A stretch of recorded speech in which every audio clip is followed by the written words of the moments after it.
যে শব্দগুলো, যে কীর্তনগুলোর শেষে আরতি আছে, ওটা কোনো সময় বসে বসে করতে নেই, ওই সময় দাঁড়াতে হয়। তাই তুলসী আরতি, যখন তুলসীর আরতি করে তখন বসে বসে করতে নেই, দাঁড়াতে হয়।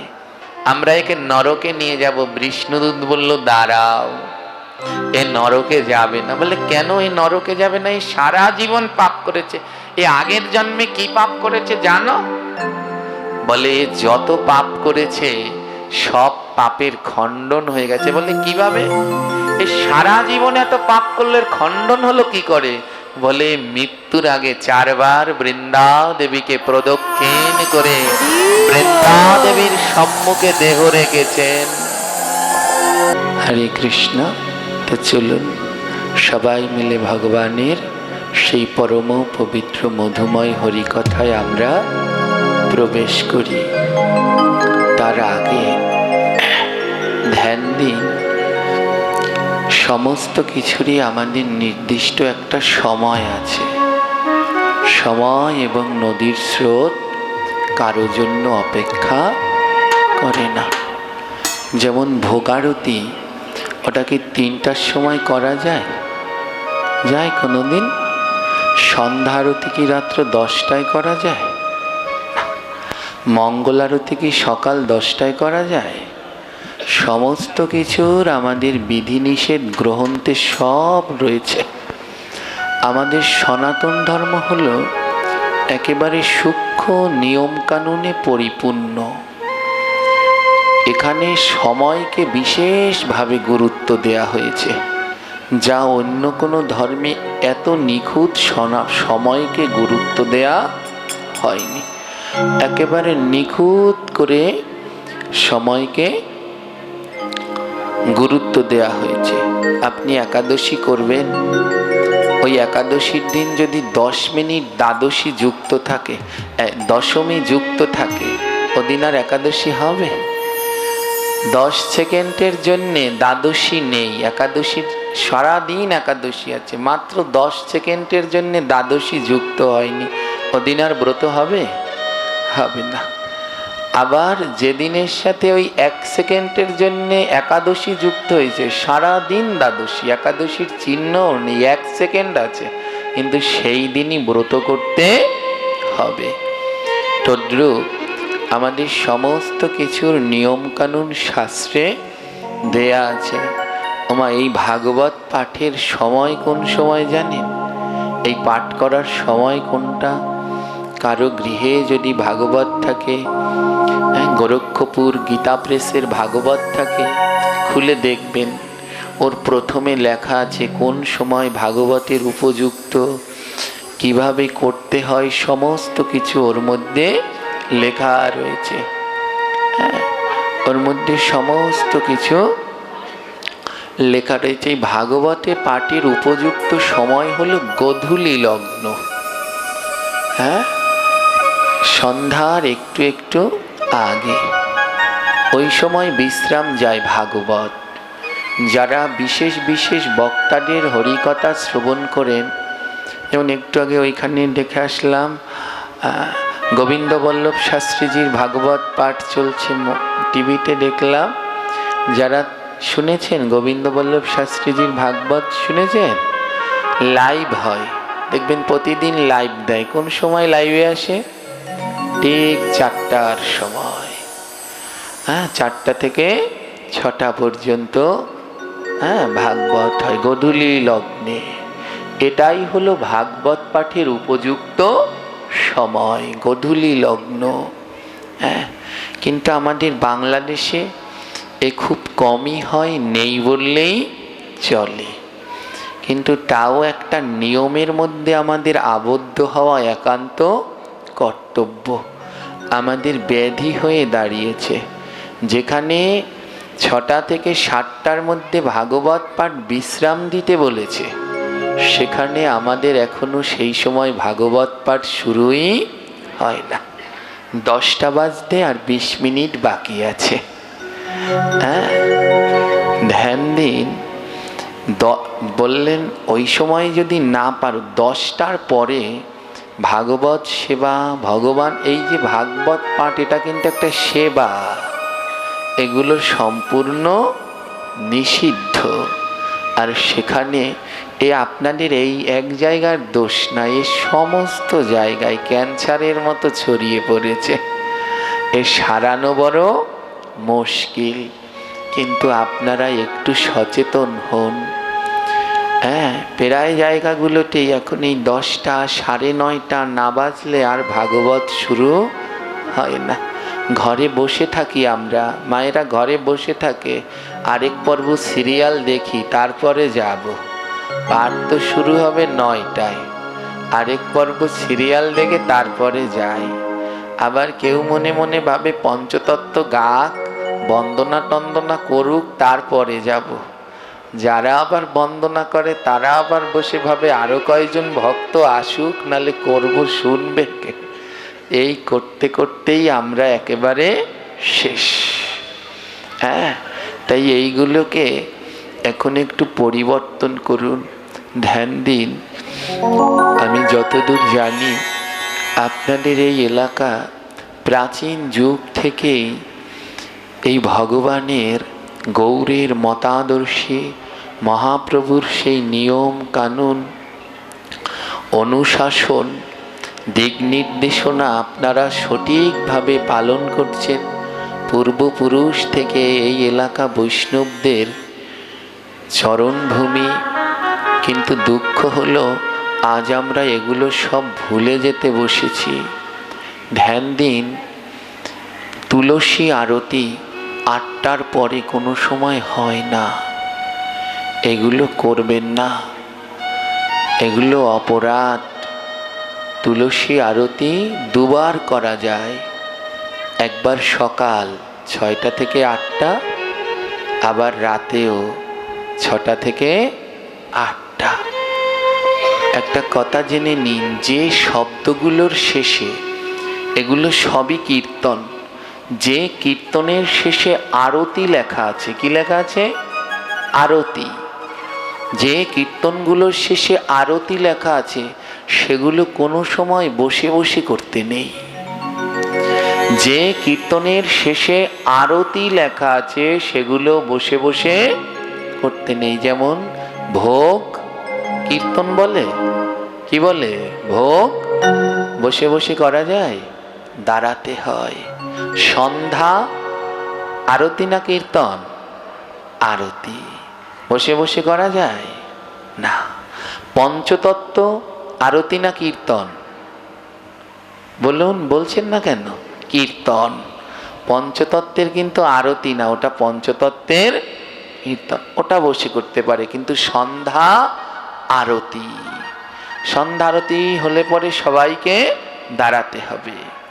মঙ্গল আরতি সকালবেলা হয়, আরতি বসা যাবে না, ও সময় দাঁড়াতে হবে। তদ্রূপ তুলসী, এটার শেষে কি আছে? আরতি না কীর্তন? জোরে বলবেন।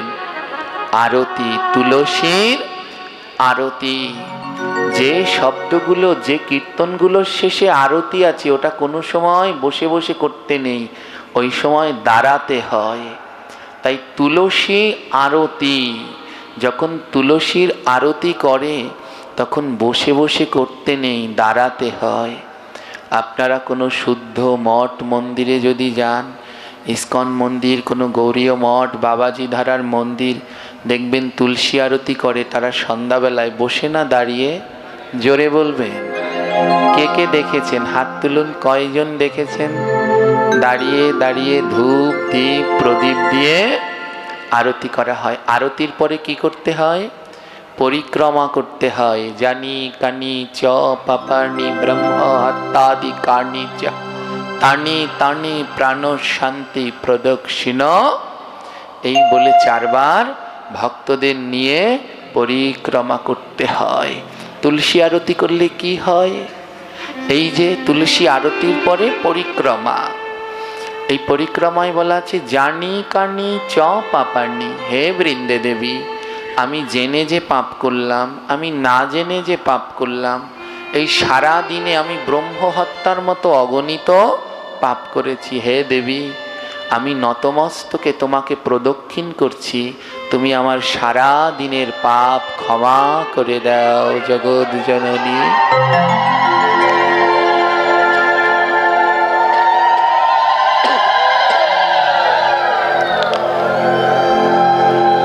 এই যে একটু আগে কীর্তন করলেন লাইনের, এই লাইনগুলো এখন আর গায় না, কিন্তু খুব ভালো লাগলো। সত্যযুগে এই বৃন্দা দেবীর নাম ছিল কি?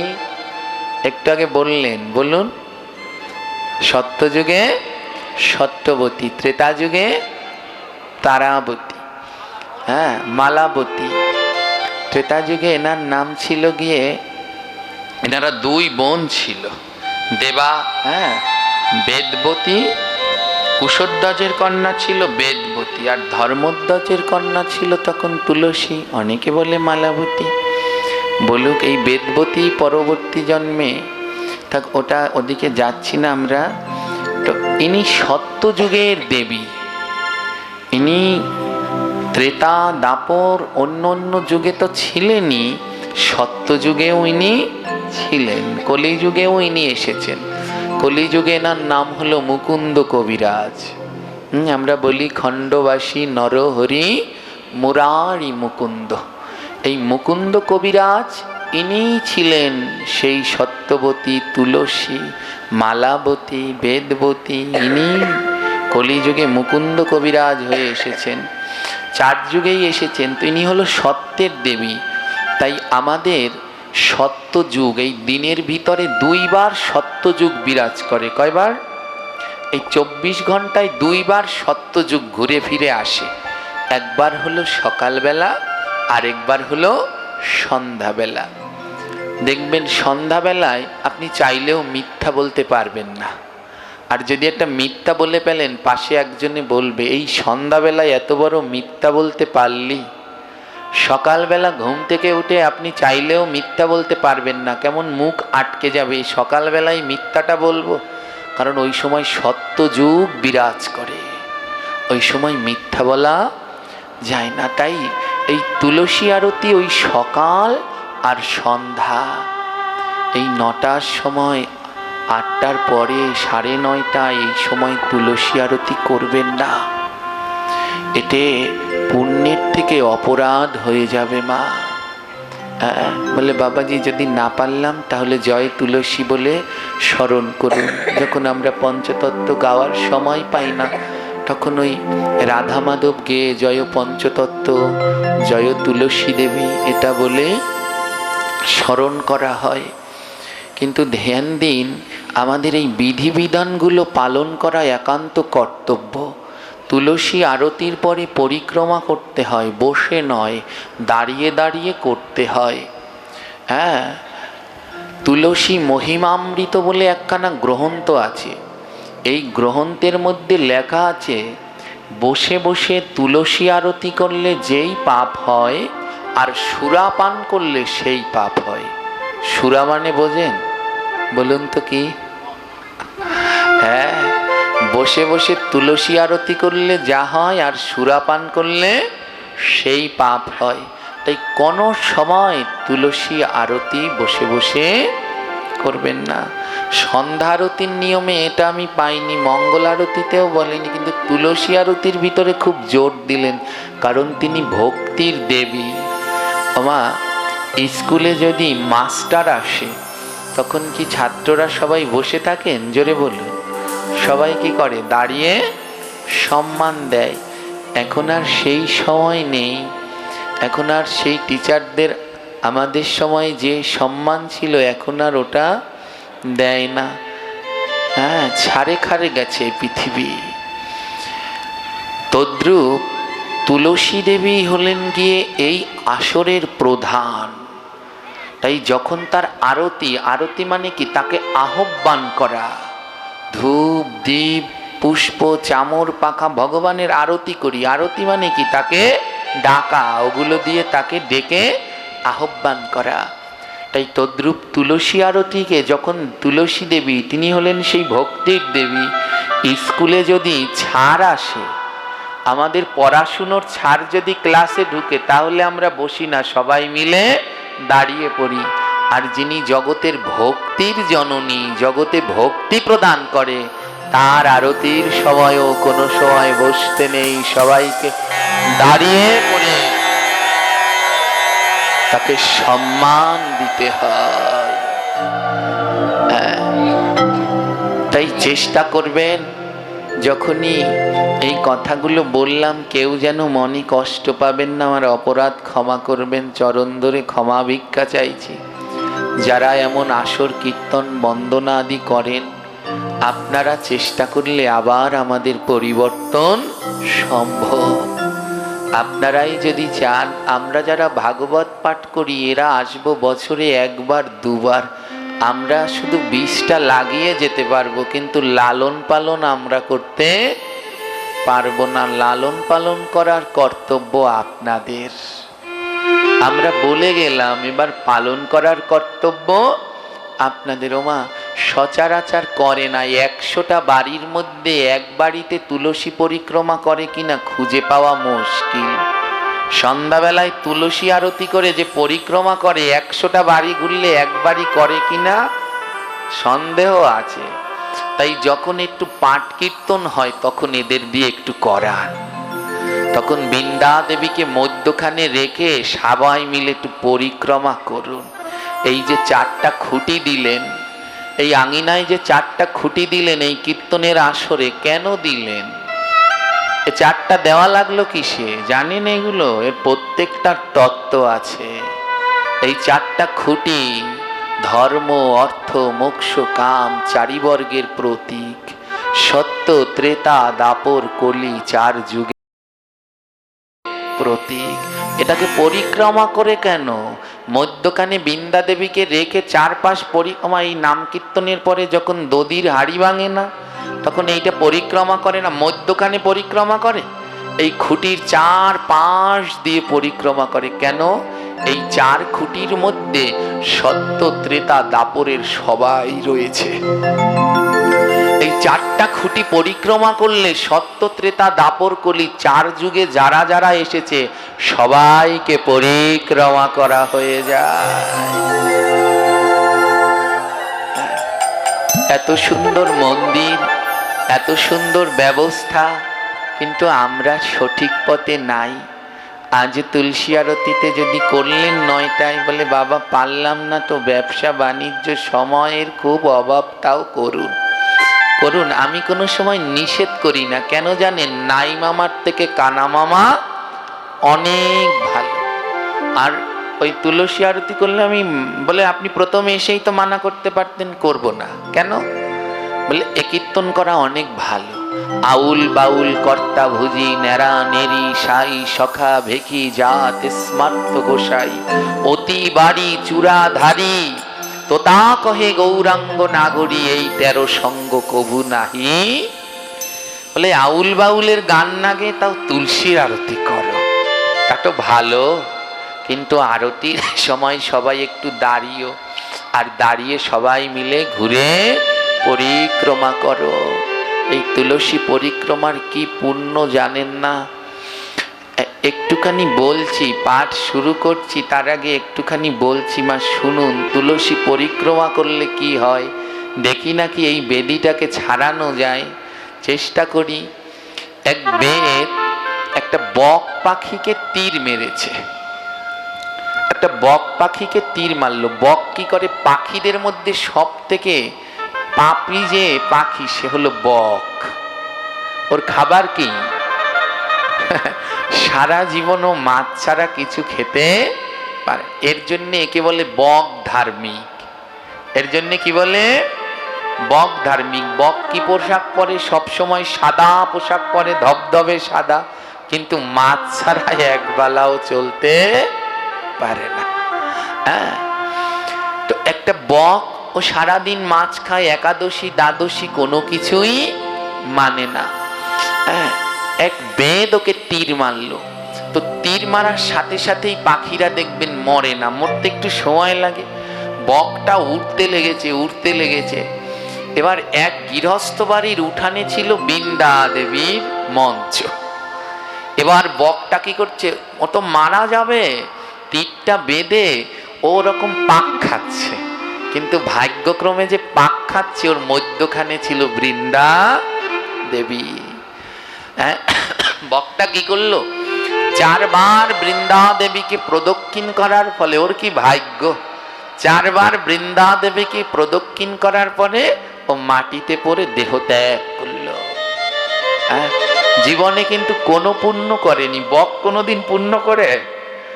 সারা জীবন মাছ খেয়েছে, কোনো পুণ্য করেনি। 4 বার বৃন্দা দেবীকে পরিক্রমা করে মাটিতে পড়লেন, আর মাটিতে পড়ে দেহ ত্যাগ করলেন। বিষ্ণুদূত আর যমদূত দুদল আসলো। বকটা এই জগতে সবার আত্মাকে নেয়ার জন্যেই আসেন। যমদূত এসেছে নে মহাপাপী, পূর্বজন্মে মহাপাপ করেছে, তাই বক হয়ে জন্মেছে, আমরা একে নরকে নিয়ে যাব। বিষ্ণুদূত বলল দাঁড়াও, এ নরকে যাবে না। বলে কেন এ নরকে যাবে না? এই সারা জীবন পাপ করেছে, এ আগের জন্মে কি পাপ করেছে জানো? বলে যত পাপ করেছে সব পাপের খণ্ডন হয়ে গেছে। বলে কিভাবে? এই সারা জীবন এত পাপ করলে খণ্ডন হলো কি করে? বলে মৃত্যুর আগে 4 বার বৃন্দা দেবীকে প্রদক্ষিণ করে বৃন্দা দেবীর সম্মুখে দেহ রেখেছেন।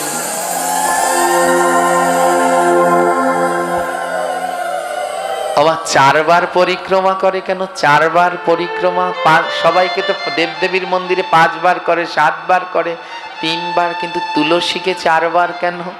বলে আমরা 4 যুগ ধরে আসা যাওয়া করছি তো হে দেবী, তাই 4 বার পরিক্রমা। যদি তোমার কৃপা হয় ওই 4 যুগের পাপই তোমায় পরিক্রমায় খণ্ডন হয়ে যায়।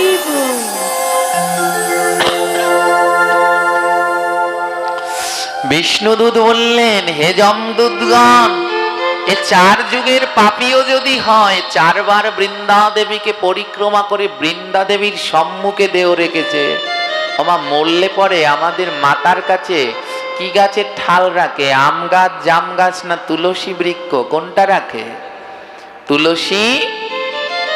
আরেকটা কথা বলি, আমকে বলে গাছ, জামকে বলে গাছ, কত রকমের, এগুলো সব গাছ। তুলসীকে গাছ বলে না কেন? তুলসীকে কি বলে? বৃক্ষ বলে কেন? তুলসীকে বলে বৃক্ষ, ওটার শেষে গাছ না, ওটা হলো বৃক্ষ। বটকে কি বলে? বট বৃক্ষ, ওটাকেও গাছ বলে না। বৃক্ষ কেন জানেন? বৃক্ষ উদ্ভিদের মধ্যে যার নামের শেষে বৃক্ষ আছে সে মুক্তি দিতে পারে। সে মুক্তি দিতে পারে। তাই তুলসী বৃক্ষ, মৃত্যু হলে আমাদের মাতার কাছে তুলসী বৃক্ষ রাখে। বলে তুলসী মরার পরে রেখে কোনো লাভ নেই মা। যদি মরার সময় তুলসীকে সম্মুখে রেখে দেহ ত্যাগ করতে পারি তাহলে বৈকুণ্ঠ ধাম নিশ্চিত। আমরা কি করে? মরলে পরে মানুষের বুকে গীতা দেয় না, লাভ নেই। মরলে পরে দিয়ে কি হবে? মরলে পরে দেহটা অপবিত্র, এটাকে ছুলেই নেওয়া লাগবে। গীতা যদি জীবিত থেকে জীবিত অবস্থায় বুকে নিয়ে মরতে পারে তাহলে সে ভগবান ধাম গমন করল। বিষ্ণুদূতগণ বললেন নিতে পারবে না। যমদূত বলছে এ 4 যুগের পাপী, এই বকটা 4 যুগ ধরে পাপ করেছি, 1 যুগের না। বিষ্ণুদূত বললেন শোনো, কেউ যদি 4 বার বৃন্দা দেবীকে পরিক্রমা করে 4 যুগের পাপ তার খণ্ডন হয়। এই হলো বৃন্দা দেবীর। মনে চায় যে আজ তুলসী সম্বন্ধেই পাঠ করি। এনার যে কত মহিমা, অনন্ত অনন্ত দিন আলোচনা করলেও শেষ হবে না। তাই বৃন্দা দেবী যখনই আপনারা যারা এই আসর বন্দনা কীর্তনাদি করেন, এত সুন্দর লাগলো, মনে চায় আপনাদের কীর্তন শুনি আমি। এত সুন্দর লেগেছে। কি যেন বন্দনায় একটা সুর দিলেন, একটা কি যেন বললেন, খুব সুন্দর লেগেছে, নতুন শুনেছি, অপূর্ব। আর যারা কীর্তন করেছেন তাদের কণ্ঠটা অপূর্ব। আর এই যে মৃদঙ্গ বাজাচ্ছে যে বাবা, এর হাতে তো স্বয়ং ভগবান আছেন, খুব সুন্দর। তো আপনাদের কাছে একটা করজোরে অনুরোধ রইল, আপনারা একটু পরিবর্তন করুন। বৃন্দা দেবীর আরতি হলে সবাইকে বলবেন দাঁড়ান, সবাই মিলে দাঁড়িয়ে মধ্যখানে রেখে সবাই মিলে পরিক্রমা করবেন। মন্দির পরিক্রমা হলো বৃন্দা দেবীকে পরিক্রমা হয়ে গেল। হ্যাঁ, বাড়িতে কিন্তু এই সুযোগ পাবেন না। আপনার বাড়িতে এমন নাট মন্দির, এটার নাম হলো নাট মন্দির, এটাকে কি বলে? আর ওইখানে যে ভগবান আছে ওটাকে কি বলে? ওটা হলো গর্ভ মন্দির, ওটা হলো। আর এটাকে বলে জানেন কোনটার ক্ষমতা বেশি, এইটার না ওইটার? কোনটার ক্ষমতা বেশি, নাট মন্দিরের না গর্ভ মন্দিরের? এই নাট মন্দিরের ক্ষমতা বেশি। গর্ভ মন্দিরে ভগবান থাকেন কিন্তু তাও তার অত ক্ষমতা নেই। বলে এ মন্দিরে এমন কি আছে? বলে এই নাট মন্দিরে যা আছে গর্ভ মন্দিরে তা নেই। বলে কি আছে? বলে এই নাট মন্দিরে ভগবান এবং ভক্ত দুয়ের চরণ ধুলি আছে। ভগবান এবং ভক্ত দুয়ের চরণ ধুলি এই নাট মন্দিরে পাবেন, কিন্তু গর্ভ মন্দিরে পাবেন না। পাবেন কি? ওখানে গেলে ভক্তের চরণধুলি পাবেন না, ভগবানের পেতে পারেন, কিন্তু ভক্তের চরণধুলি পেতে হলে আপনার এখান থেকে ধুলো নিয়ে মাথায় দিতে হবে। হ্যাঁ, তাই আপনার বাড়িতে এমন 4টি স্তম্ভ দিয়ে নাট মন্দির নেই, তাই এই 4 স্তম্ভ পরিক্রমা করলে 4 যুগকে পরিক্রমা করা হয়ে যায়। তাই একটু তুলসী আরতির সময় আপনারা দাঁড়াবেন, বৃন্দা দেবীকে মধ্যখানে রেখে পরিক্রমা করবেন। আজ আমাদের ব্যাধি, ব্যাধি মানে কি মা? শরীর খারাপ হয়ে গেলে এটা ব্যাধি, কারো রোগ ব্যাধি হলো এটা ব্যাধি। ব্যাধি অনেক রকমের হয়, শারীরিক, সামাজিক, রাজনৈতিক, পারিপার্শ্বিক, ধর্মীয়। আজ আমাদের ধর্মীয় ব্যাধিটা হয়ে গেছে কি, ভাগবত শুরু হলে 9টা 9:30টার নিচে শুরু হবে না। এটা আমাদের একটা ধর্মীয় ব্যাধি হয়ে গেছে।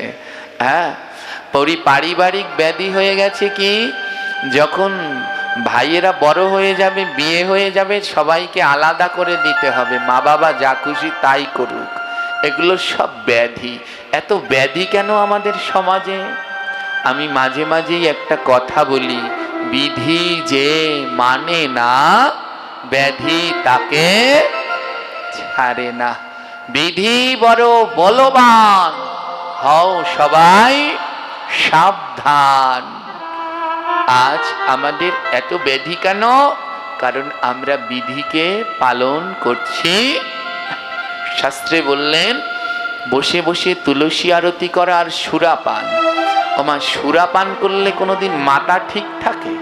মাথা গন্ডগোল হয়ে যায়। দেখেন মাতালরা কেমন করে। তাই আমরা আসলাম আজ এখানে ভগবানের কথা শ্রবণ করে মাথাটা ঠিক থাকতে, কিন্তু হয়ে গেল গন্ডগোল। এর জন্যে মহাপ্রভু বললেন জীব নামে তরে নামে মরে। নাম শ্রবণ করলে যেমন তরে, আবার নাম শ্রবণ করলে মরে। হ্যাঁ, এবার প্রশ্ন হলো বাবা এ কেমন? হ্যাঁ, এই ভাগবতে এসে একদল তরে যাবেন, উদ্ধার হবেন, আরেক দল ভাগবতে এসে পাপে মরবেন, পাপ হবে। বলে কি কথা? বলে এই যে তুলসী আরতি এখনো আমরা সেই বসে বসে করে মরছি পাপে, আর দাঁড়িয়ে দাঁড়িয়ে করলে তরতে পারবো। তাই সবার চরণে অনুরোধ রইল, আপনারা তুলসী আরতির সময় দাঁড়াবেন এবং সবাই মিলে পরিক্রমা করবেন, যেন বৃন্দা দেবীকে পরিক্রমা করে আমরা জন্মের জন্মের পাপ থেকে উদ্ধার হতে পারি। জয় নিতাই, গৌর হরি বল। তো চলুন আমরা আদ্যকার হরিকথায় প্রবেশ করি। আপন আপন শ্রী গুরুদেবকে স্মরণ করে ভগবানের এই পরম পবিত্র মধুময় অমৃতময় কথায় আমরা। জয় শ্রী রাধেশ্যাম। ওম নমো ভগবতে বাসুদেবায়। ওম নমো ভগবতে বাসুদেবায়।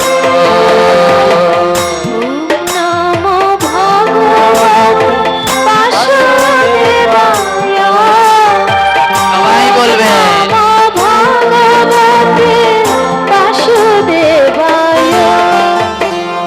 ওম নমো ভগবতে বাসুদেবায়।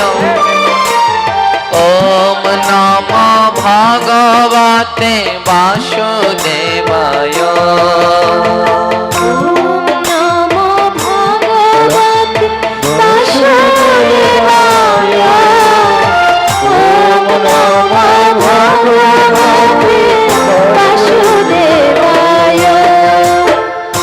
ভাগবতের ভিতরে একটি শ্লোক আছে মা, সেই শ্লোকে ভগবান বললেন যৎ শ্রবণম তৎ কীর্তনম নচেৎ কিঞ্চিৎ ফলপ্রদম। যৎ শ্রবণম যেমনি শ্রবণ করবে, তৎ কীর্তনম তেমনি বদনে কীর্তন করবে, নচেৎ নইলে কিঞ্চিৎ ফলপ্রদম এইটুকু পুণ্য হবে না। তাই কেউ বদন বন্ধ রাখবেন না, সবাই আমার সাথে সাথে বলবেন। কি বলবেন? ওম নমো ভগবতে। এটা কোনো সাধারণ লাইন নয়। আজ যেই গ্রন্থটি শ্রবণ করার জন্য আমরা বসেছি, এই ভাগবতের মধ্যে 18,000 শ্লোক আছে। আর এই 18,000 শ্লোকের মধ্যে সর্বশ্রেষ্ঠ হলো ওম নমো ভগবতে। এটা একটি বীজ মন্ত্র। এই মন্ত্র নারদ ঋষি ধ্রুব মহারাজকে দিয়েছিলেন। যারা ভাগবত পড়েন তারা জানেন। এই মন্ত্র জপ করতে করতে ধ্রুব এই যে এখানে রেখেছেন, এনার নাম কি? হ্যাঁ, নারায়ণ। নারায়ণ হলো 4 প্রকার। নারায়ণ কয় প্রকার? এই অঞ্চলগুলোতে এটা খুব ভালো, যেখানে ভাগবত হয় এই বিগ্রহ রাখে। নারায়ণ হলো 4 প্রকার। কি কি নারায়ণ? অনিরুদ্ধ নারায়ণ, শঙ্কর্ষণ নারায়ণ, পদ্মনাভ নারায়ণ আর বাসুদেব নারায়ণ। এই যে বিগ্রহ রেখেছেন এনার নাম হলো বাসুদেব নারায়ণ। হ্যাঁ, ধ্রুবকে ভগবান যেই রূপে দর্শন দিয়েছেন সেটা হলো এই রূপ। গরুরে উপবিষ্ট ভগবান শঙ্খ চক্র গদা পদ্ম ধারণ করে যে অভয় বাড়ি মুদ্রা প্রদান করছেন, এ হলো বাসুদেব নারায়ণ। তাই ভাগবত পাঠের আসরে এই বাসুদেব নারায়ণকে রাখা হয়। হ্যাঁ, এই ধ্রুব মহারাজ এই মন্ত্র জপ করতেন, ওম নমো ভগবতে বাসুদেবায়। ওমা, আমরা কলির মানুষ তো, লোভ না দেখলে বলবেন না, তাই একটু লোভ দেখাই, তাহলে সবাই বলবেন। ভাগবত প্রবেশিকার মধ্যে ওম নমো ভাগবতে বাসুদেবায় বললে কি হয় এর গুণাবলী লেখা আছে। কয়টা গুণ জানেন? 51টা গুণ লেখা আছে। প্রথম গুণটা বলি।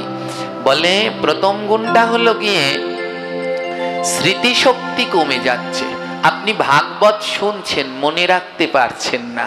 বাড়িতে ছোট ছোট বাচ্চারা আছে, পড়াচ্ছেন কিন্তু মনে থাকছে না।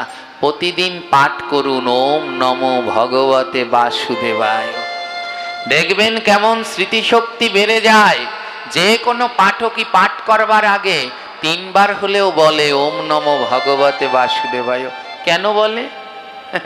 বলে ওই পাঠের মধ্যে কোনো কিছু যেন সে ভুলে না যায়।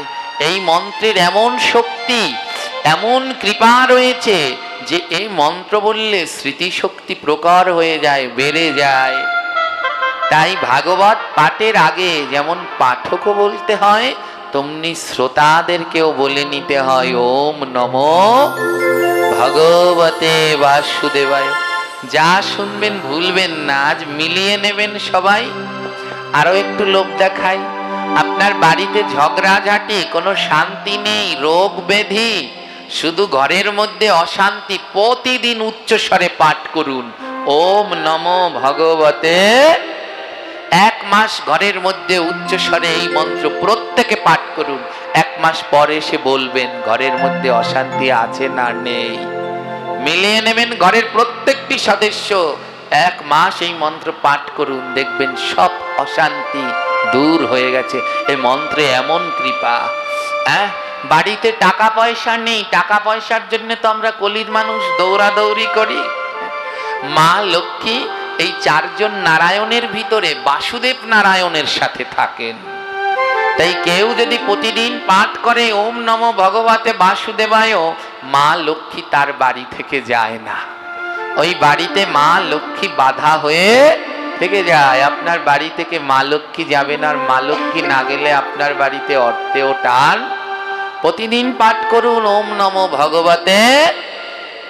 এবার আরেকটা জিনিস দেখুন, ভাগবত এতে 12 স্কন্ধ, এক একটা স্কন্ধ নিয়ে এক একখানা গ্রন্থ। কারো কাছে যদি রাধা বিনোদ ঠাকুরের ভাগবত থাকে, এই এক খণ্ড এত বড়, 12 খণ্ড, এরকম 12টা বই। ওমা রাধারানী জানেন, আমাদের এই মনুষ্য জন্মে ওই 12 স্কন্ধ 100 জনার ভিতরে 2 জনার পড়া হবে কিনা জানি না। হ্যাঁ, ওই যে রাধা বিনোদ গোস্বামীর লেখা ভাগবত ওই এ জন্মে পড়ে শেষ করতে পারবো কিনা সন্দেহ, কিন্তু গোবিন্দ জানেন উনি এক জন্মে এগুলো লিখে গেছেন। এমন সুন্দর অপূর্ব ব্যাখ্যা দিয়েছেন। এই ভাগবতে 12 স্কন্ধ, 18,000 শ্লোক।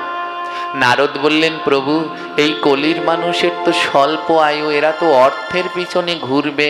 ও ভগবান, এরা কি এত বড় গ্রন্থ পাঠ করতে চাইবে? ভগবান বললেন, নারদ, কেউ যদি বলে ওম নমো ভগবতে বাসুদেবায়, এর মধ্যেও 12টি অক্ষর। এতে কয়টা অক্ষর? 12 অক্ষরের বীজ মন্ত্র এটি। বলে কেউ যদি একবার বলে ওম নমো ভগবতে বাসুদেবায়, ও নারদ, কেউ যদি ভক্তি ভরে 2টি নয়নের জলে প্রেম দিয়ে একবার ওম নমো ভগবতে বাসুদেবায় বলে না, তার 12 স্কন্ধ ভাগবত পাঠ হয়ে যায়। বলুন আমার গোবিন্দ আর কি কৃপা করবেন? একবার যদি কেউ প্রেম সে বলতে পারেন, প্রেম দিয়ে। হ্যাঁ মা, এই জগতে প্রেমটাই হলো বড় কঠিন। তাই বলি বলতে থাকুন, বলতে বলতে অভ্যস্ত হওয়ার একদিন মনের মধ্যে প্রেম আসবেই আসবে। হ্যাঁ, তাই বললেন একবার যদি কেউ প্রেমে বলতে পারে ওম নমো ভগবতে বাসুদেবায়, ওই 12টি অক্ষর বললে তার 12 স্কন্ধের ভাগবত পাঠ হয়ে যায়। এর থেকে আর কোনো করুণা কি করবে, আর কি দয়া করবে? কিন্তু তাও আমরা কলির জীব বদন খুলতে চাই না। তাই কেউ মুখ বন্ধ রাখবেন না, সবাই মিলে বদন খুলে বলবেন। কারো যেন বদন বন্ধ না থাকে। এর পরেও যদি দেখি যে কারো মুখ বন্ধ, তাহলে আমি তার কাছে যাব। এবার যদি দেখি এত বলার পরেও দেখি যদি কেউ মুখ বন্ধ করে রেখেছেন, এবার তার কাছে আমি যাবই যাব। কি ভেবেছেন রাগ হয়ে তাকে গিয়ে বকা দেব? না, আমার মহাপ্রভুর শিক্ষা। এত বলি নিত্যানন্দ দন্তে তৃণ ধরি, চরণ জড়াইয়া বলে বলো একবার বদনে গৌর হরি। আমার নিতাই শিখেছেন, এত বলার পরেও যদি কেউ গৌর না বলো, তাহলে তার কাছে গিয়ে তার চরণ জড়িয়ে ধরবো। তাই এত বলার পরেও যদি তোমরা না বলো না, তাহলে আমরা এবার তোমাদের কাছে গিয়ে চরণ দুটি জড়িয়ে ধরবো। যতক্ষণ বদনে না বলবে ততক্ষণ ছাড়বো না। তাই সবাই মিলে এক তালে তালে বলুন, ওম নমো ভগবতে বাসুদেবায়, ওম নমো ভগবতে বাসুদেবায়, ওম নমো ভগবতে বাসুদেবায়, আরো জোরে মায়া, বাসুদেবায়, ওম নমো ভগবতে বাসুদেবায়, ওম নমো ভগবতে বাসুদেবায়, ওম নমো ভগবতে গৌর হরে আমার, ওম নমো ভগবতে বাসুদেবায়, শান্তম সুধীর নবনীতকায়, দীঘল সুন্দর মনোহর রূপ, করুণা নিস্মৃত বিগ্রহ মধুর, নৌমি গুরু শ্রী তিনি করি দেব, ওম নমো ভগবতে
কল্প তরুর ভাষ্য কৃপা সিন্ধু বজ পতিতানাং পাবনেভ্যো বৈষ্ণবেভ্যো নমো নমঃ। ওম নমো ভগবতে বাসুদেবায়। ওম নমো ভগবতে বাসুদেবায়। শ্রীকৃষ্ণ চৈতন্য হরি বল জয় হরি বল। আনন্দ শ্রী অদ্বৈত গদাধর শ্রীবাসাদি গৌর ভক্তবৃন্দ। হরে কৃষ্ণ কৃষ্ণ কৃষ্ণ হরে হরে হরে রাম রাম রাম হরে হরে। হরে কৃষ্ণ সবাই হরে কৃষ্ণ কৃষ্ণ কৃষ্ণ হরে হরে রাধে হরে রাম হরে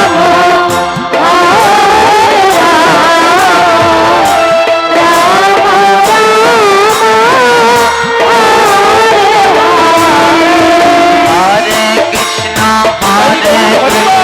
কৃষ্ণ কৃষ্ণ হরে হরে হরে রাম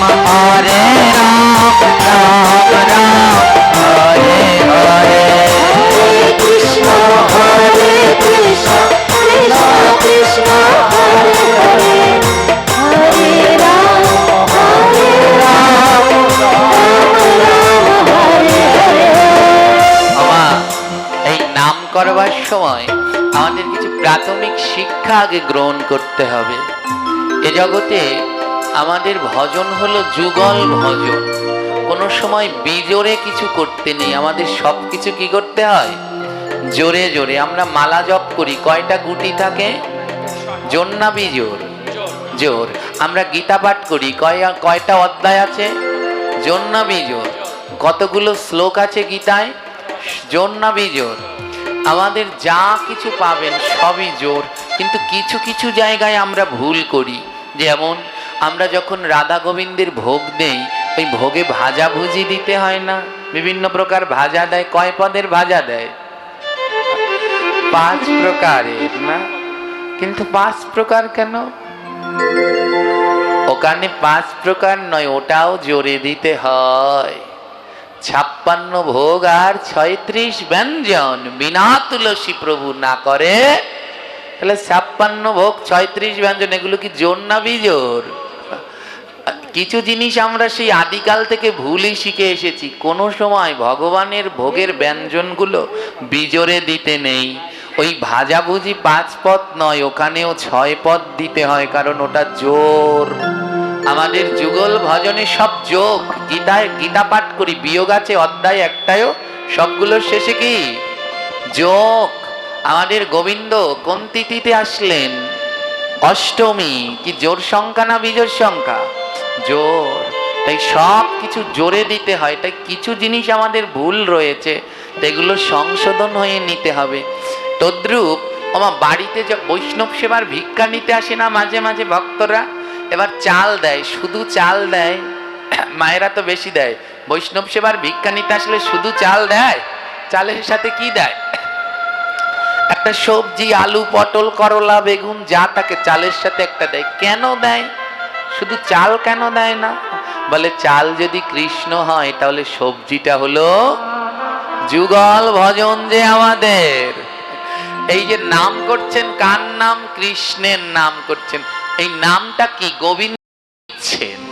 হ্যাঁ দিচ্ছেন। মালা জপ করেন, মালা জপের সমার্পণ মন্ত্র জানেন? নাম যজ্ঞ, মহাযজ্ঞ, কৌল কালৌষ নাশন।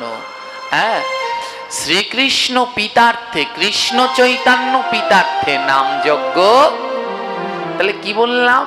যে কৃষ্ণ চৈতন্য পিতার্থে নাম কেন করছি? আমার গোবিন্দের, আমার চৈতন্যের যেন ভালো হয়, প্রীতি আনন্দ হয়।